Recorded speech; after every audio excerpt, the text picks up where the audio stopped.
వేడి వేడి అన్నంలోకి ఈ టొమాటో ఎండుమిర్చి పచ్చడిని కలుపుకొని తింటే కారం కారంగా ఇంకో 4 ముద్దలు ఎక్కువ తిందామా అన్నట్టు ఉంటుంది. ప్రిపేర్ చేసుకోవడం కూడా ఎంతో ఈజీ అండి. ప్యాన్ లో 1 టేబుల్ స్పూన్ ఆయిల్ వేసుకుని 1/2 టేబుల్ స్పూన్ జీలకర్ర, కొన్ని మెంతులు, 1 టేబుల్ స్పూన్ ధనియాలు వేసి కాసేపు ఫ్రై చేసిన తర్వాత 4-5 ఎండుమిరపకాయలు వేసి ఫ్రై చేసి తీసేసుకోండి.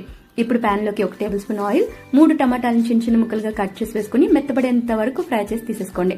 ఇప్పుడు మిక్సీ జార్లోకి రుచికి సరిపడా ఉప్పు, ఒక చిన్న నిమ్మపండు సైజ్ అంత చింతపండు వేసి అన్నిటినీ గ్రైండ్ చేసిన తర్వాత చివరిగా 1 ఉల్లిపాయను వేసి కచ్చాపచ్చగా గ్రైండ్ చేసి పక్కన పెట్టేసుకుని ప్యాన్ లోకి ఆయిల్, పోపు దినుసులు, కరివేపాకు, దంచిన వెల్లుల్లిపాయ రెబ్బలతో పాటు ఇంగువ వేసి పోపు పెట్టిన తర్వాత పోపులోకి పచ్చడిని వేసి ఒక 2 నిమిషాలు ఫ్రై చేసేసి చివరిగా కొత్తిమీర వేసి కలిపేసుకుంటే ఎంతో టేస్టీగా టొమాటో ఎండుమిర్చి పచ్చడి అయితే రెడీ అయిపోతుంది.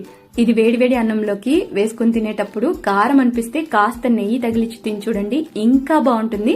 తప్పకుండా ట్రై చేసేసేయండి.